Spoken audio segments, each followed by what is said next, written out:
बिस्मिल्लाहिर्रहमानिर्रहीम। अस्सलाम वालेकुम स्टूडेंट्स, मैं हूं हसन फरीद, आपका फिजिक्स टीचर।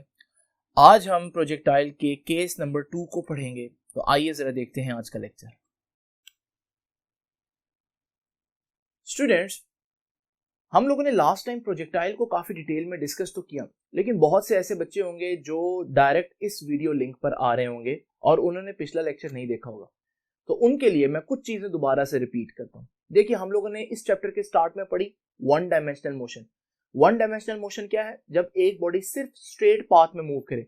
मिसाल के तौर पर अगर मैं इग्नोर कर दूं कि हॉरिजॉन्टल डायरेक्शन में किसी किस्म की फ्रिक्शन नहीं है, ना ही एयर फ्रिक्शन हो, ना ही सरफेस फ्रिक्शन हो, और फिर मैं एक बॉल को रोल करूं, तो आप देखेंगे ये बॉल इक्वल टाइम में इक्वल डिस्प्लेसमेंट कवर करेगी। आप देखेंगे अगर हम इसकी एक पिक्चर खींचते रहे, ये इक्वली स्पेस्ड नजर आएगी। और अगर आपसे कोई पूछे कि भाई ये इक्वली स्पेस्ड क्यों है, तो आप बोलेंगे कि इसकी वजह है न्यूटन का फर्स्ट लॉ। न्यूटन का फर्स्ट लॉ कहता है कि जब कोई चीज एक यूनिफॉर्म स्पीड से मूव कर रही हो तो वो चाहती है कि वो यूनिफॉर्म स्पीड से मूव करती रहे। इसे हम बोलते हैं इस प्रॉपर्टी को इनर्शिया। तो उस बॉडी का इनर्शिया चाहता है कि बॉडी उसी डायरेक्शन में स्ट्रेट मूव करती रहे। तो अगर आपसे पूछा जाए कि ये कैसी मोशन है, आप कहेंगे सर ये तो सिर्फ एक एक्सिस में, एक्स एक्सिस में सिर्फ हॉरिजॉन्टल मोशन है, तो फिर ये वन डायमेंशनल मोशन हुई। तो हम कहेंगे कि ये एक वन डायमेंशनल मोशन है, और ये जो हॉरिजॉन्टल मोशन है उसके इक्वली स्पेस्ड होने की वजह कौन है? तो आप कहेंगे कि horizontal motion is due to inertia, कि इनर्शिया की वजह से हॉरिजॉन्टल मोशन इस तरह से दिख रही है हमें। नाउ इमेजिन करें कि क्या सिर्फ हम हॉरिजॉन्टल डायरेक्शन में ही वन डायमेंशनल मोशन ले सकते हैं?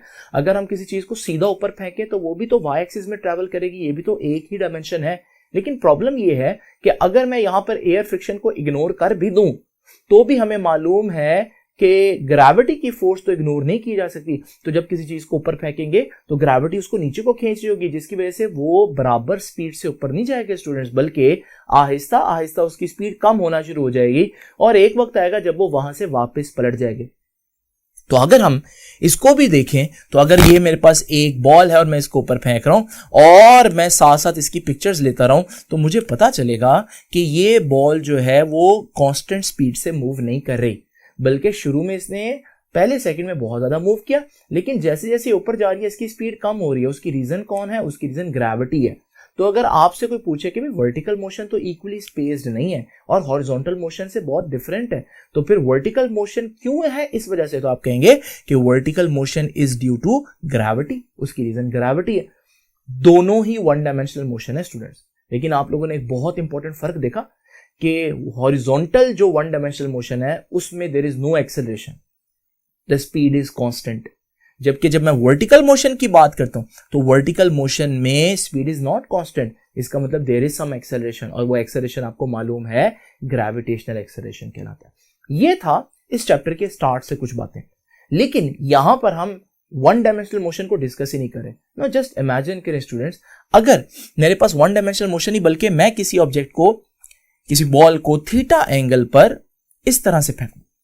अब जब मैंने थीटा एंगल पर फेंका तो आपके पास ये एक कर्व में मूव करेगा। ये कर्व कहलाती है पैराबोलिक कर्व। ये लास्ट टाइम हम लोगों ने डिस्कस किया। स्टूडेंट, इस कर्व को कैसे सॉल्व किया जाए? बहुत अरसे तक जो फिजिसिस्ट थे वो इस बात पर परेशान रहे कि इस कर्व को कैसे सॉल्व किया जाए, क्योंकि ये कर्व वन डायमेंशनल तो है नहीं, और हमारी वो सारी इक्वेशंस जो हमने न्यूटन की इक्वेशंस पढ़ी थी, S is equal to V I T plus half A T square, V F is equal to V I plus A T, ये सारी इक्वेशंस किसके लिए थी? ये तो वन डायमेंशनल मोशन के लिए थी। अब यहां बड़ा मुश्किल हो गया कि यार ये जो हमारे पास बॉल है ये तो एक डायमेंशन में मूव नहीं कर रही, ये तो आगे भी जा रही है और ऊपर भी जा रही है। इसका मतलब ये एक्स एक्सिस में मूव करती है हर लम्हा, और वाई एक्सिस में भी, हॉरिजॉन्टल भी और वर्टिकल भी। अब इसको कैसे सॉल्व किया जाए? ये बड़ा अरसे तक ये क्वेश्चन जो है वो साइंटिस्ट को परेशान करता रहा, यहां तक कि उनको एक आइडिया आया। उन्होंने कहा कि क्यों ना हम इस मोशन को जरा क्रिटिकली देखें, जरा हम इसको गौर से देखते हैं। इस प्रोजेक्टाइल को मैंने फेंका और मैं इसको मुसलसल ऑब्जर्व कर रहा हूं, मैं इसकी पिक्चर्स कैप्चर करता हूं। अब जरा देखिएगा, अगर ये पिक्चर कैप्चर करने के बाद ये सिनेरियो आपके पास है, मुझे पता चल रहा है प्रोजेक्टाइल यहां से पास किया, और देखने में ये प्रोजेक्टाइल बहुत कॉम्प्लिकेटेड लग रहा है, लेकिन जरा मैं इस प्रोजेक्टाइल ने क्योंकि हॉरिजॉन्टल डायरेक्शन में मूव किया है, मैं वो मोशन सिर्फ अलहदा कर लेता हूं। तो स्टूडेंट, ये मोशन जब मैंने अलहदा की, तब तो बता रहा है कि प्रोजेक्टाइल ने जब आगे मूव किया तो उसके आगे मूव करने की स्पीड कांस्टेंट है,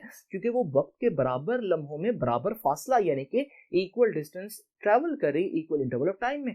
कुछ आपको याद आया? ये तो बिल्कुल वैसे ही है जैसे हॉरिजॉन्टल मोशन थी ड्यू टू इनर्शिया। इसका मतलब एक प्रोजेक्टाइल जिस पैटर्न पर आगे जा रहा है, अगर हम उसको अलग स्टडी करें तो वो बिल्कुल तो वैसा ही है जैसे हम लोग one dimensional horizontal motion discuss करते हैं। अच्छा स्टूडेंट्स, अब जरा देखें, ये प्रोजेक्टाइल ऊपर भी तो गया ना।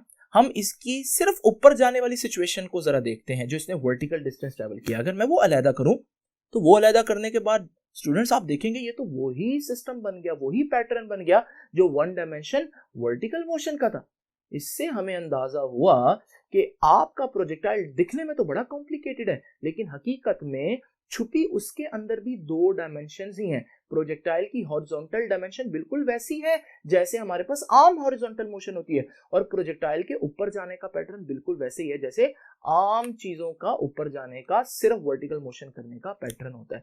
यहां से हम कह सकते हैं कि projectile is a two dimensional motion. लेकिन मैं ये कहता हूं कि projectile is a two dimensional motion भी ठीक है, लेकिन आप यूं कहें कि projectile has two one dimensional motion, ये ज्यादा अच्छा है। उससे आपको समझने में आसानी होगी कि प्रोजेक्टाइल जो है वो दो वन डायमेंशनल मोशन से मिलकर बना हुआ है, एक हॉरिजॉन्टल मोशन और एक वर्टिकल मोशन। एक तो ये बात समझ में आ गई हमें कि प्रोजेक्टाइल भी कोई बिल्कुल यूनिक नई चीज नहीं है, बल्कि प्रोजेक्टाइल के अंदर भी अगर हम देखें तो वही हॉरिजॉन्टल और वर्टिकल मोशन ही छुपी हुई हैं। दूसरी बात, अब एक बड़ी इंपॉर्टेंट बात है जो आप लोगों ने सुननी है स्टूडेंट्स। अगर आप एक कार में बैठे हैं लेकिन कार रुकी हुई है और आप एक बॉल फेंकते हैं और वापस उसको कैच करते हैं, अब जरा इमेजिन करें यही कार मूव कर रही हो। जब ये कार मूव कर रही होगी और आप इसको फेंकेंगे बॉल को, तो क्या बॉल आपके हाथ में नहीं आएगी? मूव करती हुई कार में भी बॉल वापस आपके हाथ में आती है। यहां से हमें कुछ सीखने को मिलता है स्टूडेंट। आइए जरा इसको एनिमेट करते हैं। ये देखिए, तो ये एक शख्स जो है वो एक ट्रक पे है। अब ये क्या करेगा, ये एक बॉल को ऊपर फेंकेगा जो 5 सेकंड के बाद वापस इसके हाथ में आएगी। ट्रक रुका हुआ है, इसने बॉल फेंकी और बॉल वापस 5 सेकंड में उसके हाथ में। वेरी सिंपल, आप कुछ भी कैलकुलेट कर सकते हैं क्योंकि वन डायमेंशनल मोशन है और हम लोगों ने चैप्टर 3 में पढ़ा था इसको, वन डायमेंशनल मोशन को सॉल्व करने का तरीका न्यूटन की इक्वेशंस लगाकर। अब इमेजिन करें स्टूडेंट्स, ये ट्रक मूव कर रहा है। जब ये ट्रक मूव कर रहा होगा, अब फिर से ये शख्स जो है वो जो बॉल है इसको फेंकेगा, लेकिन बॉल आपको पता, जैसे मैंने बताया कि गाड़ी में आपके हाथ में आती है, तो बॉल वापस इसके हाथ में आएगी। लेकिन 5 सेकंड के बाद जब बॉल इसके हाथ में आएगी, ट्रक तो चल रहा था, इसका मतलब ट्रक आगे जाता रहा है और बॉल जब उसने ऊपर फेंकी है, बॉल हर लम्हा उसके ऊपर रही है। लेकिन अगर बाहर से आप देख रहे होंगे तो आपको पता चलेगा बॉल सिर्फ ऊपर नहीं गई, बल्कि बॉल ने आगे भी मूव किया। यानी कि जिस चीज को आप कार के अंदर बैठे वन डायमेंशनल मोशन इमेजिन कर रहे थे, सोच रहे थे, असल में तो वो निकली टू डायमेंशनल मोशन। इसमें हमारे लिए सीखने को क्या है? सीखने को ये है कि अंदर वाले शख्स को इससे फर्क नहीं पड़ा कि कार आगे जा रही है या ट्रक आगे जा रहा है या नहीं जा रहा। जब वो कार रुकी हुई थी, जिस तरह से वो कैच कर रहा था, जब वो ट्रक चल रहा है तब भी वो उसी तरह से कैच कर रहा है। यानी कि समझने की बात यह है कि जब कार ने या ट्रक ने हॉरिजॉन्टल डायरेक्शन में मूव करना शुरू किया, क्या उसने आपके बॉल की वर्टिकल मोशन को डिस्टर्ब किया? हरगिज नहीं। यही सबसे इंपॉर्टेंट बात है। इसका मतलब ये तो पहले ही हमने सीख लिया कि प्रोजेक्टाइल के अंदर दो वन डायमेंशनल मोशंस छुपी हुई हैं, लेकिन अब जो इस एग्जांपल से हमने बात समझी वो ये है कि वो दोनों वन डायमेंशनल मोशन एक दूसरे को डिस्टर्ब भी नहीं करती। यानी कि बॉल ऊपर जा रही है, उसको खबर भी नहीं है कि पूरा पूरा ट्रक इधर मूव कर रहा है। हमें कैसे पता चला कि उसको इस बात की खबर नहीं? क्योंकि वो फिर से उस शख्स के हाथ में गिरा है। इसका मतलब ये हुआ स्टूडेंट्स कि हमारे पास दोनों मोशंस टोटली इंडिपेंडेंट है। हॉरिजॉन्टल मोशन वर्टिकल मोशन को डिस्टर्ब नहीं करेगी, वर्टिकल मोशन हॉरिजॉन्टल मोशन को डिस्टर्ब नहीं करेगी। यहां से फिजिसिस्ट को आइडिया आया, उन्होंने कहा भाई अगर ये डिस्टर्ब ही नहीं कर रही तो क्यों ना हम यूं करें कि जब प्रोजेक्टाइल की कैलकुलेशन करनी है उसकी हॉरिजॉन्टल मोशन की अलग कैलकुलेशन कर ले, क्योंकि फर्क तो नहीं पड़ता वर्टिकल मोशन से। वर्टिकल मोशन की अलग कैलकुलेशन करें क्योंकि हॉरिजॉन्टल मोशन कोई फर्क नहीं डालेगी। और फिर जब ये मोशंस अलग कर लें, फिर हम इनका वेक्टर सम ले रहे हैं और हम इसी चीज को अब डिटेल में पढ़ेंगे। तो आइए स्टूडेंट करते हैं आज के लेक्चर का प्रॉपर आगाज। स्टूडेंट्स आपको याद होगा लास्ट टाइम जो मैंने आपको लेक्चर दिया था प्रोजेक्टाइल का केस नंबर 1, उसमें हम लोगों ने एक्चुअली बॉल को कैसे फेंका था? हमने बॉल को बिल्कुल हॉरिजॉन्टल फेंका था। वो बाद में जाकर ग्रेविटी की वजह से बेंड हुआ था और हमारे पास ये सिस्टम बना था और हमने बोला था ये पैराबोलिक कर्व है। अगर आप इस कर्व को देखें, ये जहन नशीन कर लें ये कर्व, और आज जो प्रोजेक्टाइल मैं आपको बता रहा हूं उसको यहां से आगे देखें तो दोनों की बिल्कुल एक जैसी ट्रेजेक्टरी है। इसका मतलब ये भी पैराबोलिक ही है, कर्व है। अब फर्क क्या है इन दोनों प्रोजेक्टाइल में? इसको मैंने सिर्फ हॉरिजॉन्टल फेंका था, लेकिन आज जो मैं प्रोजेक्टाइल है उसको प्रोजेक्टाइल को थ्रो करूंगा at an angle theta with the ground. पहले मैं उसको ऊपर फेंकूंगा, जैसे किसी फुटबॉल को किक करें, जैसे कोई मिसाइल फायर करें, तो हमारे पास ये जो प्रोजेक्टाइल बनेगा ये भी प्रोजेक्टाइल तो है, लेकिन ये हॉरिजॉन्टल प्रोजेक्टाइल नहीं है जो कल वाला था, ये ऑब्लिक प्रोजेक्टाइल कहलाता है, या फिर हम आप इसको कहेंगे कि when a projectile is thrown at an angle theta with the vertical. Now students, आम सिनेरियो तो ये है, लेकिन हम जरा देखते हैं कि इसकी डिटेल क्या है। इमेजिन करें कि मेरे पास एक बॉल और मैं इस बॉल को एंगल थीटा पर हिट करता हूं। जब मैं इसको एंगल थीटा पर हिट करूंगा तो स्टूडेंट जरा देखिएगा, ये इस एंगल में मूव किया, ये है एंगल थीटा। नाउ स्टूडेंट्स, जब इसने इस एंगल थीटा में मूव किया तो क्योंकि ये हॉरिजॉन्टल से कुछ एंगल बना रहा है तो ये प्रोजेक्टाइल ऐसे जाएगा, यानी कि कुछ आगे भी जाएगा और कुछ ऊपर भी जाएगा। जितना ये आगे जाएगा मैं इसको कह देता हूं उसका हॉरिजॉन्टल कंपोनेंट, और जितना ये ऊपर जाएगा मैं उसको कह देता हूं ये है इसका वर्टिकल कंपोनेंट। आप देख सकते हैं कि आपकी जो प्रोजेक्टाइल की इनिशियल वेलोसिटी थी उसके बन गए दो कंपोनेंट, एक हॉरिजॉन्टल एक वर्टिकल, एक उसको आगे लेकर जा रहे, एक उसको ऊपर लेकर जा रहे। अब अभी मैंने आप लोगों को जो एनिमेशन दिखाई उसमें मैंने ये डिसाइड किया था कि हम एयर फ्रिक्शन को इग्नोर करेंगे। जब एयर फ्रिक्शन को इग्नोर करेंगे तो अगले ही लम्हे जब इस प्रोजेक्टाइल ने मजीद मूव करना है तो ये प्रोजेक्टाइल आगे उतना ही जाएगा जितना ये पहले लम्हे गया था, क्योंकि इसको आगे से रोकने वाली हवा तो है ही नहीं।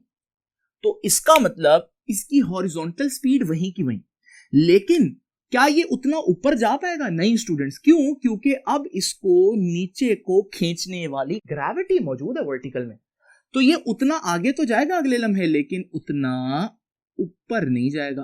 तो इसकी जो वेलोसिटी है वो कम होगी। जरा इन दोनों वेक्टर्स का रिजल्टेंट देखते हैं स्टूडेंट्स। इन दोनों वेक्टर्स का रिजल्टेंट ये बनता है, तो इस लम्हे की रिजल्टेंट वेलोसिटी ये है, उसका हॉरिजॉन्टल कंपोनेंट ये है, वर्टिकल कंपोनेंट ये है। नाउ स्टूडेंट जरा थोड़ा सा और अगले लम्हे देखते हैं इसको। अगले लम्हे, क्योंकि हॉरिजॉन्टल मोशन में किसी किस्म की एयर फ्रिक्शन नहीं है, तो जितना इस लम्हे आगे गया था उतना इसी लम्हे जाएगा और उतना ही अब आगे जाएगा, यानी इसकी हॉरिजॉन्टल मोशन वहीं की वहीं, लेकिन इसकी वर्टिकल मोशन और कम हो जाएगी। और जब इसकी वर्टिकल मोशन और कम हो जाएगी ये सिर्फ इतना जा पाएगा, और रिजल्टेंट वेलोसिटी कितनी बनी इस लम्हे? ये है, और कम हो गई रिजल्टेंट वेलोसिटी। अब अगले लम्हे क्या होगा स्टूडेंट्स के? अगले लम्हे वो हॉरिजॉन्टल तो उसने उतना ही जाना है, लेकिन अब वर्टिकल आहिस्ता आहिस्ता उसकी कम हो रही है ग्रेविटी की वजह से, तो यहां पर उसकी वर्टिकल वेलोसिटी जीरो हो जाएगी, यानी इस लम्हे सिर्फ और सिर्फ वो कहां ट्रेवल करेगा? आगे ट्रेवल करेगा। नाउ स्टूडेंट्स, अब ग्रेविटी ने ऊपर वाला कंपोनेंट कम करते करते जीरो कर दिया। अब वक्त आ गया है उस ऑब्जेक्ट के वापस नीचे आने का। ग्रेविटी उसको खींचेगी, लेकिन जब वो वापस आएगा तो सीधा नीचे नहीं आएगा, क्योंकि अभी भी वो हॉरिजॉन्टल डायरेक्शन में जा रहा है। तो इस लम्हे वो नीचे आएगा इतना, और उसके आगे जाने वाली स्पीड वहीं की वहीं रहेगी, यानी उतनी ही रहेगी। फिर क्या होगा स्टूडेंट्स? वो इस लम्हे जो रिजल्टेंट वेलोसिटी होगी उसके पास वो ये होगी। फिर इसी तरह अगले लम्हे वो आगे उतना जाएगा, लेकिन अब वो ज्यादा नीचे आएगा। क्यों? क्योंकि उसकी स्पीड बढ़ गई, क्योंकि अब वो ग्रेविटी की डायरेक्शन में जा रहा है।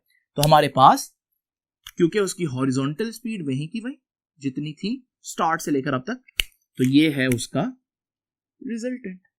हमने देखा रिजल्टेंट बढ़ गया।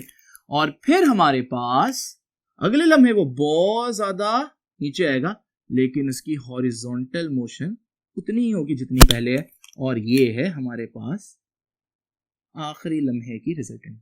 तो अगर आप इस सिंपल सी मोशन को वेक्टर की फॉर्म में इमेजिन करना चाहें तो ये उसकी स्पीड का सिनेरियो है इस पूरी प्रोजेक्शन के अंदर। अब स्टूडेंट यहां पर दो चार बातें समझने वाली हैं। नंबर 1 मैंने हॉरिजॉन्टल मोशन के बारे में क्या डिस्कस किया? No air friction. तो मैंने एयर फ्रिक्शन को तो इग्नोर कर दिया। जब एयर की फ्रिक्शन को इग्नोर कर दूंगा तो मुझे मालूम है यहां से 2-3 बातें मेरे से पूछी जाएंगी, और वो क्या बातें हैं जरा इमेजिन कीजिएगा। पहली बात जो मेरे से पूछी जाएगी वो ये है कि एयर फ्रिक्शन नहीं है तो फोर्स कितनी है हॉरिजॉन्टल डायरेक्शन में? तो नो नेट फोर्स, क्योंकि हॉरिजॉन्टल में तो फ्रिक्शन ही हो सकती थी। दूसरी बात, फोर्स नहीं होगा तो एक्सेलरेशन भी होगा नहीं होगा, तो हॉरिजॉन्टल डायरेक्शन में देयर इज नो एक्सेलरेशन। और जब किसी चीज में एक्सेलरेशन ना हो स्टूडेंट तो हम कहते हैं कि वो चीज कांस्टेंट स्पीड से मूव कर रही है। इसका मतलब जो हमारे पास हॉरिजॉन्टल स्पीड है VIX वो कांस्टेंट है। अच्छा, ये इनिशियल हॉरिजॉन्टल है ये वाली, लेकिन बाद में भी देखें तो हॉरिजॉन्टल क्या है? सेम है। इसका मतलब आप हॉरिजॉन्टल में इनिशियल लो या फाइनल लो, हमारे पास ये दोनों सेम होंगी। इनिशियल और हॉरिजॉन्टल सेम होंगी। अब यहां पर फाइनल से क्या मुराद है, ये भी बड़ी इंपॉर्टेंट बात है। बच्चे समझते हैं ये फाइनल है, नहीं स्टूडेंट्स, जहां की आप बात कर रहे हैं वो ही फाइनल है। जैसे वो कहता है 3 सेकंड के बाद वेलोसिटी निकालें। अब 3 सेकंड के बाद जहां आप निकाले वो आपका फाइनल पॉइंट है। अगर प्रोजेक्टाइल 3 सेकंड के बाद यहां पहुंचा है तो ये आपका फाइनल है। अगर 5 सेकंड के बाद पूछता है ये आपका फाइनल है। जरूरी नहीं फाइनल वही हो जहां पर वो हिट कर है। तो यहां पर हम इनिशियल ये पॉइंट है, फाइनल कोई भी हो सकता है जिसका वो आपसे पूछ रहा है। नाउ स्टूडेंट्स, दूसरी बात, हमें मालूम है कि स्पीड हॉरिजॉन्टल डायरेक्शन में कांस्टेंट है, लेकिन है कितनी जरा देखिए। ये था इनिशियल VI। आपको मालूम है VI का ये कंपोनेंट क्या कहलाएगा? ये कंपोनेंट कहलाएगा स्टूडेंट्स VI cos थीटा। आपको याद है हम लोगों ने ये बड़ी अच्छी तरह से पढ़ा वेक्टर्स के अंदर के हॉरिजॉन्टल कंपोनेंट cos वाला कंपोनेंट होता है। तो VIX VI cos थीटा होगा, तो फिर ये VFX भी तो उतना ही है। तो इसका मतलब VIX निकालो या VFX निकालो, कितना आएगा? VI cos थीटा निकालो।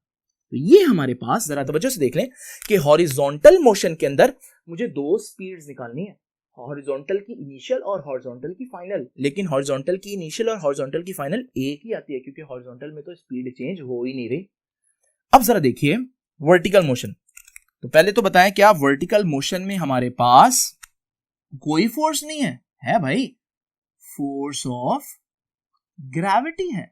और अगर फोर्स ऑफ ग्रेविटी है तो स्टूडेंट्स फोर्स ऑफ ग्रेविटी की वजह से एक्सेलरेशन भी होगा। तो हॉरिजॉन्टल में एक एक्सेलरेशन है और वो कितना है?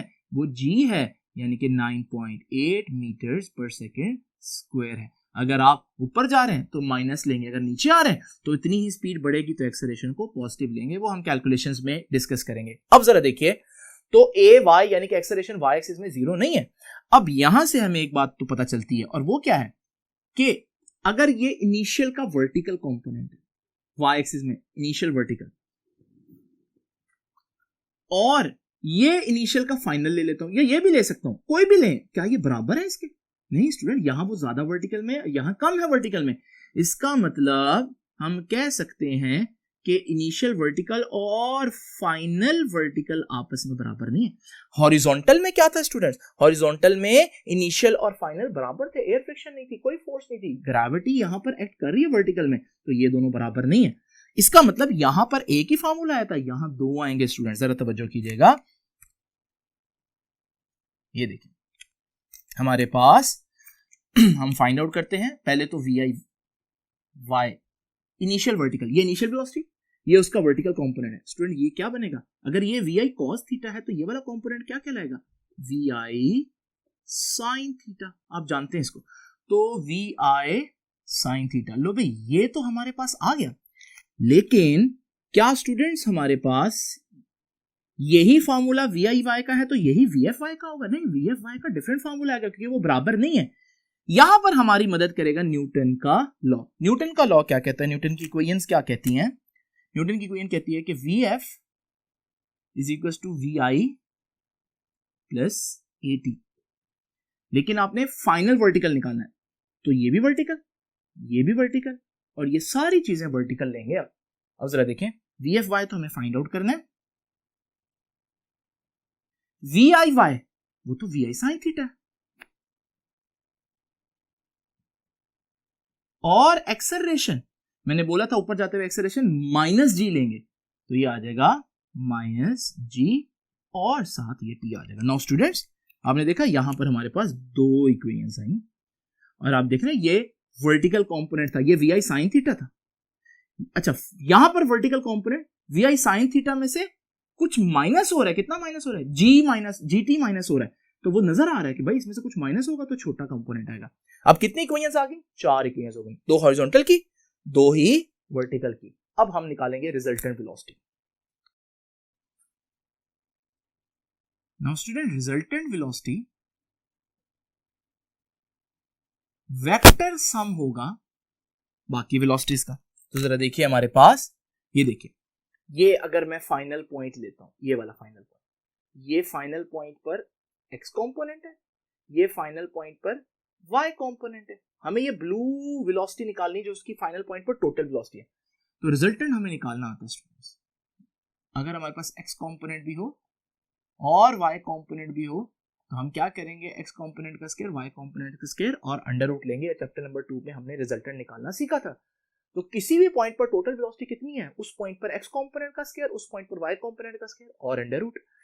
और आखिरी बात, आप लोग फाइंड आउट करना चाहते हैं एंगल। यहां पर बड़ी इंपॉर्टेंट बात है बच्चों, जो बच्चे कंफ्यूज रहते हैं, ये एंगल थीटा नहीं मैं बोल रहा, ये एंगल है फाई। ये फाई कौन सा एंगल है? थीटा वो एंगल है जिससे मैंने उसको फेंका था। फाई कहीं पर भी जो एंगल आपने निकालना है, फाइनल पॉइंट जो भी आपका, ये फाई है। तो अब ये फाई कैसे निकालेंगे? फाई निकालने का formula students, tan inverse y component over x component, y component vfy over x component vfx, और ये हम वैल्यूज पुट करेंगे तो हमारे पास वो एंगल आ जाएगा जो उस वक्त प्रोजेक्टाइल बना रहा होगा। तो स्टूडेंट, ये हमारा आज का आर्टिकल था, बड़ा सिंपल है। आइए इससे रिलेटेड 2-3 एमसीक्यूज देखते हैं और फिर लेक्चर को खत्म करते हैं। नाउ स्टूडेंट्स, जरा देखते हैं ये एमसीक्यू। वो कहता है कि eight which point the velocity of the projectile is 0। कौन सा पॉइंट है जहां पर वेलोसिटी ऑफ द प्रोजेक्टाइल 0 है? Option A point of projection, option B at highest point, option C both. जरा देखते हैं स्टूडेंट्स इसका आंसर क्या है। देखें, ज्यादातर बच्चों को ये तो कंफर्म है कि जहां से पॉइंट ऑफ प्रोजेक्शन है, यानी कि जो ऑप्शन ए है, वो पॉइंट वो है जहां से हमने उसको फेंका, वहां तो वेलोसिटी 0 हो ही नहीं सकती। लेकिन आपको याद है ऊपर जाते हुए वेलोसिटी आहिस्ता आहिस्ता क्या हो रही थी? ऊपर जाते हुए वेलोसिटी आहिस्ता आहिस्ता कम हो रही थी, और एक वक्त आया जहां पर उसकी वेलोसिटी क्या हो गई? कम होते होते 0 ना भूलिएगा, 0 नहीं है स्टूडेंट्स, क्योंकि ये जो पॉइंट है आपने देखा, इस पॉइंट पे ऊपर जाने वाली वेलोसिटी 0 होगी स्टूडेंट्स, वर्टिकल वेलोसिटी 0 होगी, लेकिन अभी भी वो हॉरिजॉन्टल डायरेक्शन में तो जा रहा है ना। अगर वर्टिकल वेलोसिटी 0 हुई है तो टोटल वेलोसिटी तो 0 नहीं हो सकती, क्योंकि x कंपोनेंट तो अभी भी मौजूद है। इसका मतलब यहां पर हम कहेंगे एट नो पॉइंट, ऐसा किसी भी पॉइंट पर नहीं होता जहां प्रोजेक्टाइल की वेलोसिटी 0 होती है, ठीक है। लेकिन अगर ये क्वेश्चन इस तरह से होता कि eight which point the vertical velocity of the projectile is 0, vertical velocity, तो वर्टिकल वेलोसिटी भाई 0 हुई है किस पॉइंट पर? हाईएस्ट पॉइंट पर। तो यहां पर हम ऑप्शन क्या देंगे? Eight highest point. तो ये थोड़ा सा अल्फाजों का फर्क है। एक आखिरी बात, एट व्हाट पॉइंट, यही क्वेश्चन है, at what point the acceleration is perpendicular to velocity. Acceleration is perpendicular to velocity, वही सारे ऑप्शंस है। नाउ स्टूडेंट्स, एक्सेलरेशन हमेशा फोर्स की डायरेक्शन में होता है। फोर्स तो ग्रेविटी की है सिर्फ, तो फोर्स तो नीचे को लग रही है, तो एक्सेलरेशन भी नीचे को होगा। और वेलोसिटी कहां होती है? जब कर्व पाथ हो तो वेलोसिटी की डायरेक्शन जो है वो टेंजेंट की डायरेक्शन होता है, और इस पॉइंट पर अगर आप देखें तो टेंजेंट इधर को बनता है। तो ये वेलोसिटी, ये एक्सेलरेशन, ये एंगल 90, तो वो कौन सा पॉइंट है जहां पर वेलोसिटी और एक्सेलरेशन 90 पर है, यानी परपेंडिकुलर है? तो वो भी हाईएस्ट पॉइंट है। ये कुछ इंपॉर्टेंट बातें थी जो आप लोगों ने प्रोजेक्टाइल से रिलेटेड सीखनी है। आप इस आर्टिकल को दोबारा से देखें अगर आपको अंडरस्टैंडिंग नहीं होती। आज से मुलाकात होगी नेक्स्ट आर्टिकल में, तब तक के लिए अल्लाह हाफिज।